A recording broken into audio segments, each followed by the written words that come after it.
And welcome to a new episode of the Geektown Behind The Scenes podcast. I'm your host, Dave Elliott, and on this episode, I'm chatting with not one, but two composers. Co-composers Jon Ehrlich and Jason Derlatka.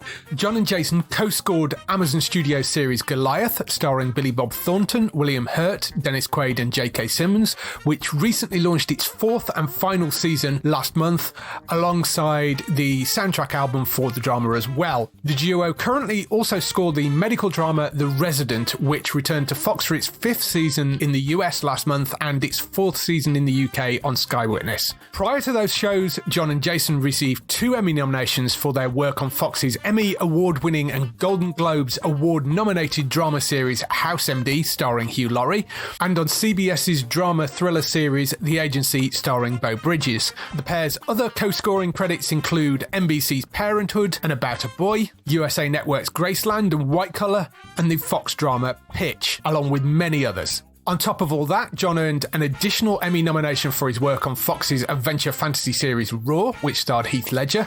Meanwhile, Jason tours with the legendary Rock and Roll Hall of Fame band Journey on keyboards, backing and lead vocals, and became an official member of the band in 2020. In the interview, we discussed their process for co-composing, finding the unique sound of Goliath, and how they approached the medical drama The Resident. We also discussed working with the brilliant Hugh Laurie in House. If you'd like to hear more behind-the-scenes interviews, don't forget to subscribe wherever you get your podcast by searching for Geektown Radio. This will also give you our weekly Geektown Radio podcast, which brings you all the latest TV, film, and gaming news. You can also go to the website at geektown.co.uk for daily news stories and all the latest UK and US TV premiere dates. Here's the interview with Jon and Jason. It's lovely to be able to actually chat with both of you. I think this is the first time I've actually had two composers on at the same time. I've done tons of them like individually, but it's first time I've had two co-composers. I've even done co-composers separately, but never at the same time. So this is kind of nice. Oh, that's nice. I'm surprised that that's the first time, but I'm so thrilled to be, Thrilled to be your first. Yeah. So just so people that are listening know which voice is which, do you just want to quickly introduce yourself? We'll go with Jon first. Hi, I'm Jon Ehrlich. And I'm Jason Derlatka. Great. So hopefully people will understand which voice is which. Shall we start off by doing a little bit of background about how you got into the industry in the first place? If we start off with Jon and then go to Jason. I actually sort of started out in New York in the theater. I kind of had it in my head that I wanted to write musicals. And I sort of quickly realized that I probably wasn't going to be able to sustain, like any kind of consistent living in the theater. And a friend of mine who was going to NYU at the time had his grad school films that he needed to support, and he asked me to do it. And I literally never even contemplated the idea of music to picture. And in fact, I think it was really the first time I even thought about the fact that there was music in a film.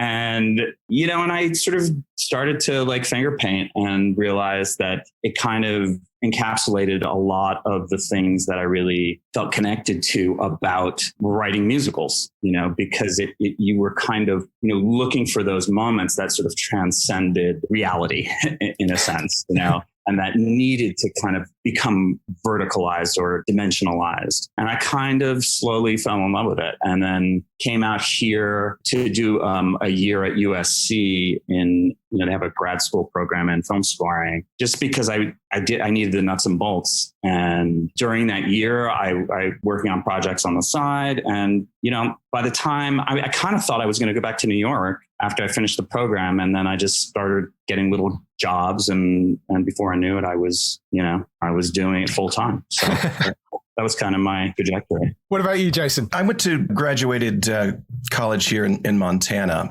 I'm actually up here right now. But I had the opportunity when I was in college actually to do, they had some programs that were these sort of philanthropic programs. And based on also raising money for the school. And David Foster was involved in one of those. I performed with him, and then there was something else came up, I think, a few months later where I was able to do another concert with him. He basically said, well, you really should get down to LA. This is where what do you want to do? I said, well, I was writing, songs at the time and, wanted to get into production. I'd done a little bit of, in my music technology class, we'd scored to picture a little bit, not too much, but I knew that I needed to leave Montana at least to realize the dream of being in some area of the music business. I thought, and so it was probably, anyway, David basically invited me down. He said, come by sometime. And so I went down and I did, odd jobs here and there and started working at the record plant a bit, did a couple of things with David. But then I met Jon, who, had a jingle house in New York and was doing, I think, what were you working on at the time? Maybe Roar or something at the time, I believe. And also was, doing commercials. So gave me the opportunity, said, well, why don't you score this commercial and see how it does. And I think it ended up, I'm not sure what it was. I think, was that a Texaco? There was something early on, Jon, I think that it ended up, winning the campaign. And, right. And so then Jon started hiring me to do more. So my start really was, I'm sure it was some sort of antidepressant, I think. I think it was Paxil or no, I don't remember. I probably shouldn't mention any. I don't remember exactly what it was. But I really started with sort of the short form and really kind of fell in love with the process of being inspired by visual and story. And it sort of took off from there, really. And began to working with Jon on some cues and doing some things with shows. And that's how we really started, working together. Started for me really working in short form, though, in commercials and that. Yeah. And it's just, that's how it basically started for me. So how does the co-scoring stuff now work? I mean, you said you're in Montana at the moment, but yes. And usually are you sort of both in the same room? Does it generally come from one of you, or do you tackle, like when you get a new project, do you tackle it both of you together at the same time? All of that, all of the above, I would say. Wouldn't you say, Jon? I mean, we do get in the same room and work out things. COVID kind of has, like with everyone else in the world, it's sort of, become, necessity is the mother of invention for us. Mm-hmm. And you kind of figure out what's possible without, sneezing on each other. And, yeah. And like up until COVID, for the most part, we were working in the same studio. We have studios with separate control rooms and live room that we share and the rest of the facility. But especially early on a project, we were bouncing in and out of each other's rooms, or we're kind of sitting in one or the other room and just kind of finger painting, just kind of experimenting and trying some things. And, there's certain shows, like I think of like Parenthood was an example of a show where everything was kind of handmade. And so we kind of played on each other's tracks. Oh, excuse me. I'm sorry about that. I should close that. The toast is ready. Yes. So, in that example, there was a lot of like sort of constant cross-pollination, where we don't literally tend to sit in the same room like day in and day out when we're working on a project. But we're down the hall and we're kind of discussing, like, how do you want to score this scene? And should we use a theme from that episode? And so we do a lot of mapping out from the spotting notes of who's going to take which themes, at least to start, which storylines. And so we break it up in a way that makes architectural sense for the score. And then, but we're in sort of constant communication. I mean, and now it turns out, Jason, he's from Montana and he had a place up there, and COVID hit and we were sitting on our hands, as I told you before. Production on Goliath and The Resident, the two shows we were working on at the time, just shut down, and we didn't know when we were coming back. And, so he took his family up to Montana. And then over that time, he set himself up there, and it just kind of made sense to keep working, in part because COVID was still scary. But we, like yesterday, we're working on The Resident right now, and It was pretty seamless, actually, the transition to working this way. I mean, this has been sort of a temporary way of working, but I think a lot of people sort of found themselves in this position, and it's actually, worked out well. I would say, Jon was speaking of earlier about, the working together and down the hall. I mean, we usually, when we start at the onset of a show or whatever, we tend to work a lot closer, I think, with establishing what the sound and the template and what it's going to be.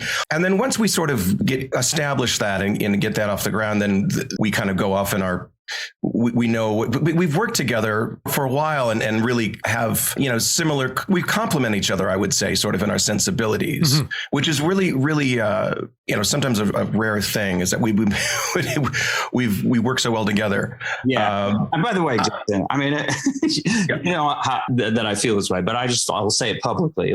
I feel unbelievably fortunate and blessed to have had this work out so well. I mean, because what you're saying is so really just kind of lucky, that the things that we share in terms of sensibility and sort of just connection to picture are kind of the essential things that you need to be on the same wavelength about. And then there are other areas where we really do sort of pull each other into what might be slightly more uncomfortable areas for ourselves, because we compensate for each other a little bit. When it comes to something like Goliath, which has got the 4th season coming up, and The Resident also has got the 5th season coming up. So with Goliath, you're heading into the final season. How did you come up with the sound for that series, and how has it sort of evolved as you've gone through the seasons? Well, I mean, it's a really cool project in that, not that this has never happened, but it's a little unusual where each season kind of gets its own musical vocabulary, because the case, each Goliath case where you have Billy kind of going up against some dark, shadowy force is in a different setting. It has a different kind of scent to it, and so we've instinctively kind of recreated the palette each season. There is a thread. I think, Jason, you'd agree with me. There is the Goliath, electronic, more kind of Trent Reznor-y, Sure. There's sort of this underbelly that's remained, I think, consistent. That's sort of, like a common thread, I think, from the first season. But there are other textures and, like Jon mentioned, a vocabulary that's sort of inspired not only by the different settings, and where they're shooting, but the introduction of different characters and the antagonist is it always changes, and we sort of give that a different voice, and so that evolves. That's evolved over the seasons. It's always different, but with that sort of common thread and sort of shadowy underbelly that, like he said, it's sort of that analog sort of. It's this kind of. You're talking about the Goliath sound. The Goliath sound. Yeah, it's sort of this gritty, dark, whatever it is sonically, which is hard to describe accurately. It's just it's the feeling of this looming, shadowy force that is a Goliath, is a behemoth, is big and daunting and impossible. And so that's always, kind of there.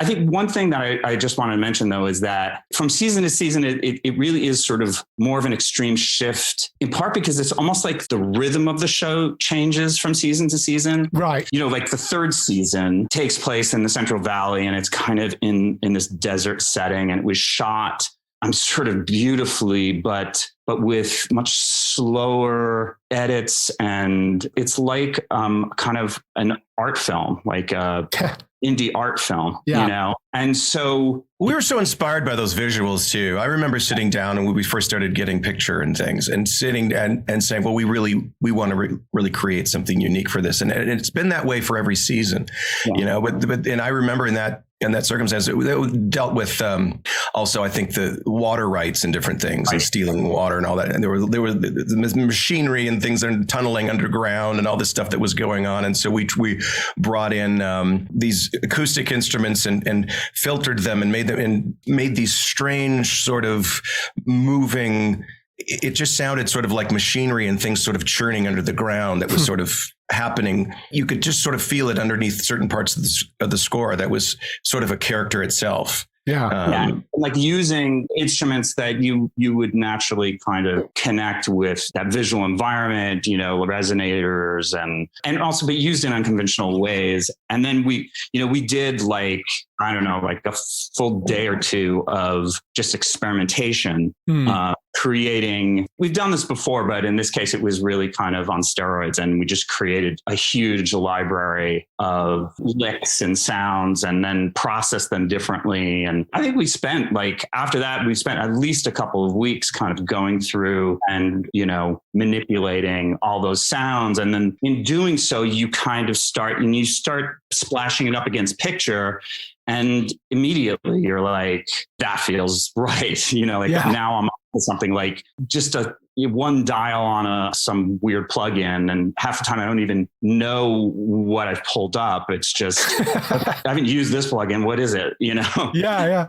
And then, before you know it, you kind of have something that's kind of specific and unique and it feels the audience is going to know where they are. They're going to know what's at stake, and they're going to feel the expansiveness and the sort of weird beauty of the landscape, So jumping across to something like The Resident, which is a far more, I guess, traditional network medical procedural. I'm guessing there isn't as much of a dramatic shift from season to season dealing with something like that. Well, I mean, I would say we started with. Did we start with what was the one with the hurricane? I mean, it just depends on really the story. I mean, they've done a really good job at keeping everything fresh on that show, right. and so there are ways that we do change it up a bit. But no, but I mean, I think that's fair, and The Resident is a really good example of a show that it kind of knew what it was right off the bat, and right. Our approach to it was like you have this sort of lead character is kind of what inspired the sonic landscape for us. Like he's kind of this rough around the edges guy with tattoos and rides a motorcycle and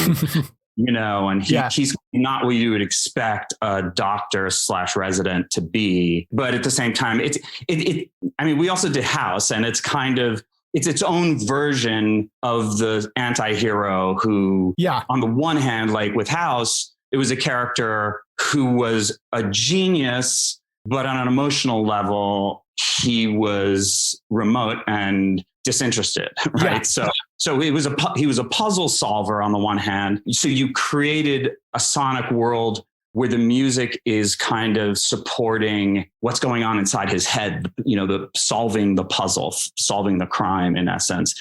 But there's something else that's kind of in the background, like that sense that even if he's not doing this because he cares about these people, we do humanize them, and that maybe there's a spark somewhere in there that he actually really does care, Yeah. And with Conrad and The Resident, I think it actually, in some ways, it has more of a connection to Goliath in that show is about, the medical industry and healthcare industry as corrupt and right. This shadow, the things that go on in the shadows, and that it's in many ways a broken system, and that there is, I think, a consistency. More of a consistency, I think, in terms of what the vocabulary is. But with every episode, we will introduce, a certain voice for. I guess I can't really talk about what we just did. It was actually a really cool storyline, and one of the Resident. Yeah, exactly. And we sort of created a whole different sound for this particular thing that was happening in the storyline. That was different than any episode. And I think we do change it up in that. Yeah, like different, like in the same way that you would have, a new theme for a new character, but within the same construct, which, just getting back to Conrad's, like, I think, as I recall, what we were approaching it from the standpoint of was that, he's kind of a gritty character, and that we wanted to create a sonic world that was kind of glitchy and gritty and had muscle, but also had the same kind of sense of there being this looming antagonist that was bigger than all of them. Yeah. Which tends to kind of like it different versions of that in The Resident, but that tends to be the construct. And most, like you say, most network shows are built on the premise that they want to create a world that people want to inhabit and come back to every week. Yeah. And they don't want to have the audience show up one week and then be like, where am I? You know? So, I mean, you know, if you establish it enough with a show that's successful and a hit, then obviously then you can have those sort of one-offs where, wow, this is like, you know, with House, we did a big musical number, you know, which of course was completely out of left field, but you can get away with that when, you know, the audience has been with you for a while. Right. Yeah. And of course, there are always the holiday episodes where you've got your Halloween episode, you know, and sort of a mix, you know, mix it up a little bit there too, which is always kind of fun to do. Just touching on House, I know Hugh directed a couple of episodes and things. Did he get involved with the music? Because I mean, he's an incredibly talented musician himself. Yeah, he did. Yeah, he like absolutely. Yeah. First of all, what a menschy, like lovely, smart, clever. Great person. I mean, and you, I mean, not naming any names, but you can't say that about people, you know, who work in this industry, and especially people who are under that kind of pressure. I mean, every encounter we had with them, we there were like a couple episodes where they actually put us in the show. So we, you know, in that setting, we got to hang out with him. Yeah. But he was, just super supportive and, you know, as he appears, incredibly humble. When he directed, he would be at the spotting sessions. And again, always like, here's an idea, you know, I was thinking, but, you know, you guys know what you're doing, you know, and I would defer to you. I mean, he was the director and he had super smart observations. And so, you know, of course, pretty much anything he said was taken as handed down by the Almighty. So and sometimes it was just you know, like a reference or a piece of music, or, you know, Hugh really digs this thing, or sometimes they'll temp with something Hugh brought to the table, or someone would, you know, right. And we would, you know, play off of that, which is often the case. There are a lot of this, they'll put something in the temp, someone will have an idea or mention a band, you know, someone that was mentioned at the spotting session. This was kind of a cool vibe. And so we, you know, a lot of times we'll try to be inspired by that and incorporate it into the score. Yeah. I mean, it was an amazing show, that, from like the music to the cast to I mean, it was just such a wonderful, wonderful series. And obviously Hugh being British and doing such a good job as a sort of American in that, I thought was wonderful. That was crazy, man. I mean, on the set, he would stay in his American accent all day. Yeah, there's a classic thing that what used to be his comedy partner, Stephen Fry, they're great, very close friends and went to college together. And Stephen was, I think, doing Bones at the time because they're both actors. And he'd met Hugh on set and Hugh would not drop the accent. And of course, Stephen's known him for years. And he's like, will you drop that ridiculous accent while I was talking to you? Well, I beg to differ because, you know, Hugh was also incredibly apologetic about his accent, about his American accent. Right. Which was staggering to me because it was like flawless. Yeah. It was like, I mean, honestly, like maybe twice in a season, you'd hear just like a little slip. You'd hear a vowel and you'd be like, that's not quite right. But but, you know, and they probably fixed it, you know, because we sometimes we hear stuff before it's looped and whatever. But I mean, it was almost never. Yeah. He's always comes across as a wonderful human being. So, final couple of questions for you. You're working on The Resident at the moment, assuming that's the ongoing thing you're on right now. Yeah, but I mean, can I just interject real quick? Because I mean, I don't know what your questions are, but we'd really like to talk about the 4th season of Goliath because it's about to drop and there's a soundtrack coming out, and we are super, super proud of the work we did, especially in the 4th season. Awesome. Where can people get the Goliath soundtrack? It's being released by Lakeshore. Mm-hmm. And I think it's coming out on the 24th, on September 24th, the same day that the show drops. And the season, you know, we didn't quite like, for whatever reason, I mentioned season 3 in terms of the sound, but season 4 was just like a gift for us because the entire season is kind of seen through Billy Bob Thornton's character, Billy McBride's internal monologue that he's having with his father, who was emotionally abusive. Mm-hmm. And he's in a lot of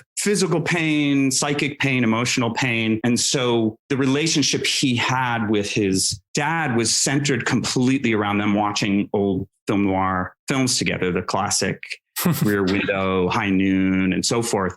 So the entire season visually and in terms of the storytelling is told through these sort of fragmented recollections of those movies and how it relates to his relationship with his father. So it's kind of in and out of like hallucinations where you're not really sure. You're kind of on the nice edge about like what's real and what isn't. Wow. And well, we were given so much visually too to work with. I don't know. I'm not sure what we can say about location or what. Yeah, I think so. Yeah. On the one hand, the setting is, Chinatown in San Francisco.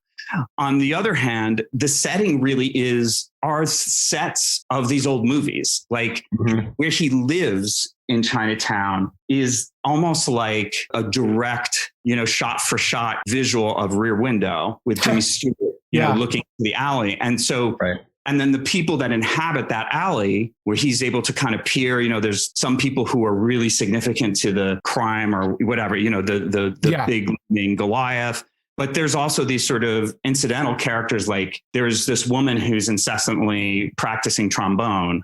And she's there throughout, like the scene. Well, you get characters throughout from his past and things sort of coming in and out. It's really interesting how they made that all work, and sort of how his, like you say, sort of fragments of his past and everything sort of coming and going. And we have the references to these films because they're iconic films. And so there are sequences where it's kind of like shot for shot, like High Noon and like To Catch a Thief and Vertigo. But with our characters kind of in it. So it's kind of like we're seeing the season through his eyes, and in his head, he's kind of the classic noir hero of his own film.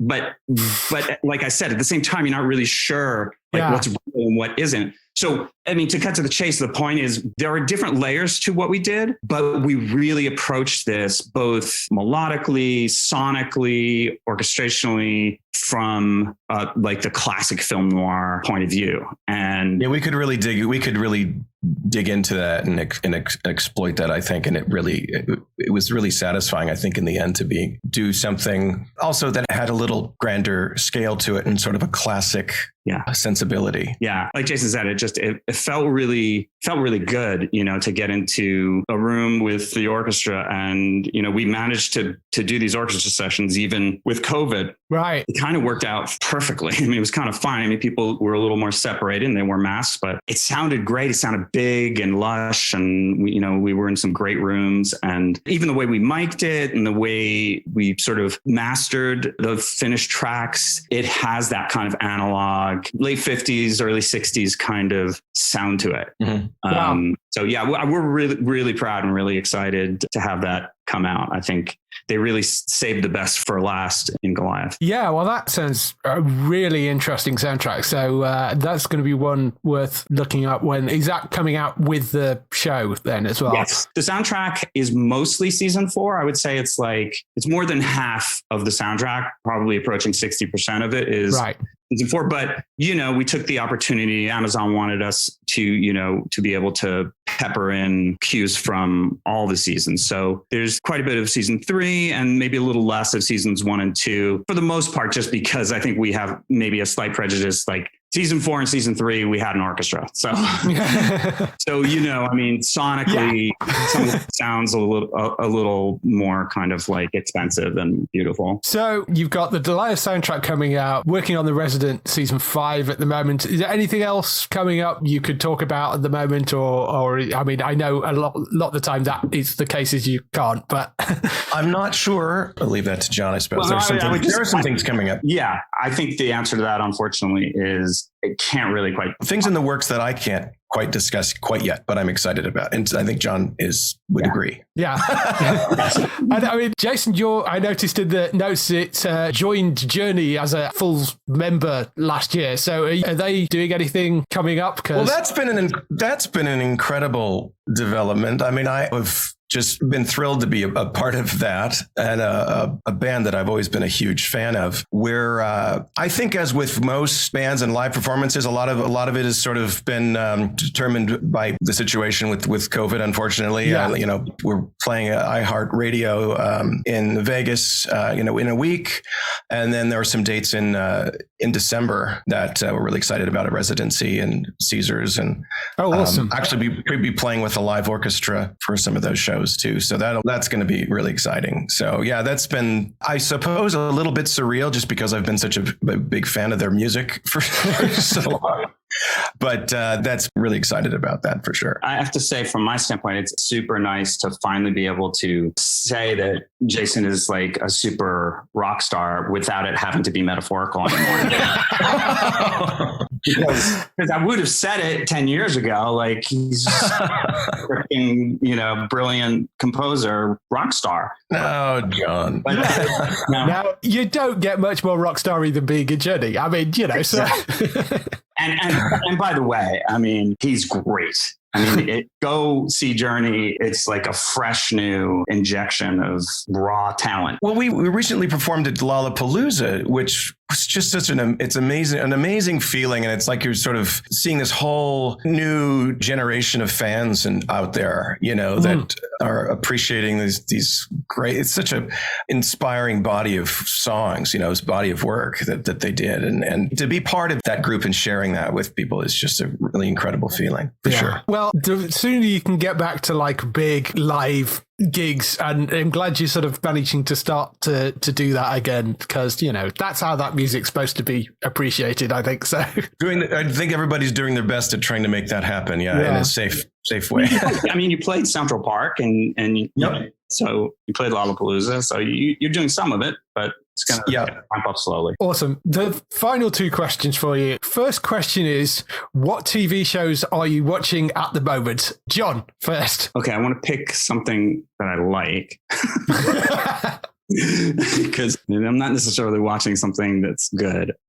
Mayor of Easttown, I think it is really, really good. And White Lotus. Oh, yeah. And that in particular, I mean, the score is really interesting and bold, and they really kind of took a lot of risks with the scoring approach. And I think it, totally pays off. Yeah. What about you, Jason? At the moment, I nothing comes to mind. This last summer, I sort of, we've been up here, and I spent more of my time out sort of hiking and doing things outside and less watching. So I need I need to catch up a bit. I need to catch up, which I usually do. I start referencing things and getting back into things a bit in the fall, but nothing comes to mind. A lot of the time that would be the case with me, but because, I had a little bit of time this summer, I did watch some things, but I'm with you, Jason, in that. I apologize. My answer is not interesting.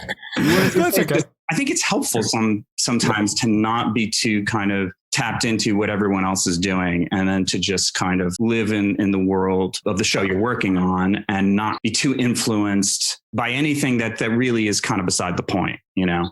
I just and this might be a side. I mean, I grew up here in Montana, basically no power, running water, sort of off the grid is how I grew up. And so I think that there have been times since I purchased a place up here in Montana where I just shut off a bit, outside influence, different things, and sort of kind of get into that mode a little bit again. And it really clears my head. And I find that creatively, when I sort of come out of that, I'm really fresh and inspired. And so when I kind of get away from it a little bit, it's a good thing for me to kind of go back to that a little bit, but not to make too much of the point. But it makes perfect sense. It does make perfect sense. Last question. If you had the opportunity to work on any TV show, it can be something historical from the past, something that's out now, or some sort of future genre, what would it be?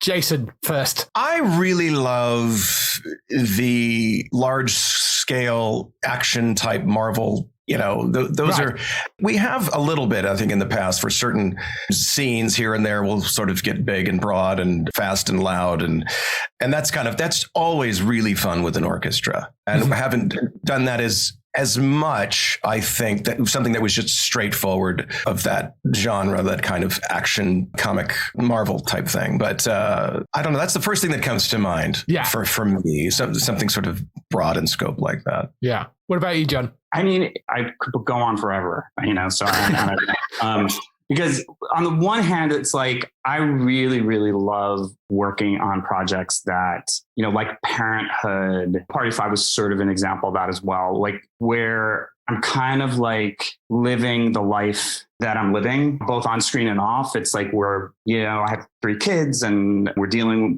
wrestling with a lot of the same issues. And so I really sort of cherish the times when the world of the show connects to the world I'm living in. Right. Yeah. Because I just find, sometimes, you're working on something and it gets so dark and so disturbing, like season 2 of Goliath, where it's so disconcerting. It went pretty dark. It did go pretty dark in season 2. And it's like, and you have to do it and you have to do the best you can for that story. But then, you kind of take it home with you and you're kind of like, you need to take like 7 showers. So that's kind of a broad way of answering. I mean, there are shows where like Ozark is an example of a show where I watch that show and on the one hand, I'm like, ooh, I wish we had worked on that. But at the same time, it's like, I'm happy to say that when I see a show that's so well scored, like Ozark, I'm really glad that they hired the person who they hired. Yeah. Like, because I'm really enjoying it. And it would be a shame because sometimes you see a great show where I just feel like, God, I just wish they had approached the score a little differently. Yeah. I don't know. I mean, I would, the first thing that you mentioned that, what something you maybe haven't done as much before or something that comes to mind. I mean, I sort of mentioned the loud and fast and big orchestral stuff. I mean, to be truthful, I feel like we've been fortunate in a lot of the projects that we've done to really find something that for the most part is relatable and very satisfying when we sort of come up with an idea or an approach. You sort of solve the puzzle. You're like, oh, this really helps the story. And it doesn't really matter if it's big or loud or small or poignant, or I just look forward to this job really regardless of what it is. I mean, I feel very blessed and fortunate not only to work with Jon on all this stuff, but to, at the end of the day, you really feel like just feeling like part of the storytelling and listening to it and coming back and saying, I feel like I did my part in making this work and making this better, or not necessarily better, but just really making this all work, being an important cog in the wheel and making this all work. It's a satisfying feeling, and creatively when you can, because, there's a certain amount of neuroses that goes on too, as a composer, right? There's days where you're inspired, days you aren't, days, well, I don't know what I'm doing. The next day it's brilliant. Like, wow, this is amazing. So you kind of go through all those cycles of the creative process. And at the end of the day, you hope it is really a good feeling. So I don't know. My answer was big and bombastic and fun, that kind of score, but I'm not sure. I'm stepping that back a little bit and just saying that really anything that we are fortunate enough to be a part of, I think is satisfying, and I look forward to it. I agree with you. Yeah. Just having that moment several times a day, hopefully, where you feel like you solved a little puzzle. Yeah. There's a great satisfaction in having kind of cracked the code, just a little absolutely mini code. And then, the in some ways, the blessing of our job is that it really is someone else's piece. And we're just kind of being called in to kind of add our fairy dust. And when we can kind of, just feel like we came through and we made it, we delivered the intention, we found the thing that is there. And that's the great thing about music, scoring in general, is that you're lifting up the thing that you can't necessarily see or represent with dialogue or the visual. Does that make sense? Yeah. And you're shining a light on it in a way that nothing else can do it. And that feels really good. Awesome. Well, I should let you go. I'm really looking forward to the soundtrack coming out and the new season of Goliath, and hope everything goes well with the rest of The Resident.